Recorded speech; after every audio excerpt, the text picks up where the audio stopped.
వినాయక జన్మ రహస్యం. భూమికి ఎందుకు వచ్చారు? శివపురాణ రహస్యం మరియు నిజంగా ఎలా జన్మించారు? శివపురాణంలోని రుద్ర సంహిత వినాయక ఖండం ఆధారంగా.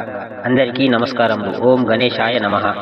వినాయక స్వామి జన్మ గురించి మనకు ఎన్నో కథలు తెలుసు, కానీ సాక్షాత్తు శివపురాణంలోని రుద్ర సంహిత ఏం చెబుతోంది? పార్వతీదేవి తన శరీరంపై ఉన్న పసుపుతో బాలుడిని ఎందుకు చేయాల్సి వచ్చింది? ఉత్తర దిక్కున తల ఉన్న ఏనుగు ముఖం ఎందుకు పెట్టారు? ఈ రహస్యాలన్నీ ఈ వీడియోలో మనం పక్కగా తెలుసుకుందాం. పార్వతీదేవి సంకల్పం. శివపురాణం రుద్ర సంహిత ప్రకారం ఒకసారి పార్వతీదేవి స్నానానికి సిద్ధమవుతుండగా శివగుణాలు ఎవరు తన మాట వినడం లేదని, అందరూ శివుడి ఆజ్ఞలకే ప్రాధాన్యం ఇస్తున్నారని గమనించింది. తనకు మాత్రమే విధేయుడై ఉంటే ఒక వ్యక్తి కావాలని ఆమె సంకల్పించింది. ఇప్పుడు తల్లి శరీరంపై ఉన్న పసుపు మరియు నలుపు పిండిని తీసి సర్వలక్షణ సంపన్నుడైన ఒక సుందర బాలుడిని సృష్టించింది. ఆ బాలుడికి ప్రాణం పోసి రత్న ఖచిత వస్త్రాలు, ఆభరణాలు ఇచ్చి, కుమారా, నువ్వు నా సొంత బిడ్డవు, నా ద్వారా పాలకుడవు, నా అనుమతి లేకుండా ఎవరిని లోపలికి రానివ్వకు అని ఆజ్ఞాపించింది.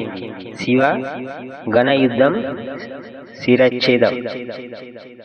తల్లి ఆజ్ఞ ప్రకారం ఆ బాలుడి చేతిలో కర్ర పట్టుకొని ద్వారం వద్ద నిలబడ్డాడు. అదే సమయంలో అక్కడికి వచ్చిన పరమశివుని కూడా లోపలికి వెళ్లకుండా అడ్డుకున్నాడు. శివగణాలకు ఆ బాలుడికి మధ్య భీకర యుద్ధం జరిగింది. చివరకు శివుడు ఆగ్రహించి తన త్రిశూలంతో ఆ బాలుడి శిరస్సును ఖండించాడు. విషయం తెలిసిన పార్వతీదేవి లోకతప్త హృదయములతో ప్రళయాన్ని సృష్టించడానికి సిద్ధపడింది. జగత్తును కాపాడడానికి శివుడు దేవతలు శాంతింపజేసి బాలుడిని బతికించాలని నిర్ణయించుకున్నారు. ఉత్తర దిక్కు రహస్యాలు. శివుడు తన గజాలను పిలిచి వెంటనే వెళ్లి ఉత్తర దిక్కున తల పెట్టి పడుకున్న ప్రాణి తలను తీసుకురండి అని ఆదేశించాడు. ఉత్తర దిశ అనేది జ్ఞానానికి, మోక్షానికి గుర్తు. శివగణాలకు ఒక ఏనుగు ఉత్తర దిశగా తలపెట్టి పడుకొని కనిపించింది. దాని శిరస్సును తెచ్చి బాలుడికి ముండానికి అమర్చి శివుడు ప్రాణం పోశాడు. ఇలా గణనాథుడు ఆవిర్భవించాడు. ముఖ్యమైన ముగింపు మాటలు. శివుడు ఆ బాలుడికి గణాధిపత్యం ఇచ్చి సర్వ విఘ్నాలను తొలగించే శక్తిని ప్రసాదించాడు.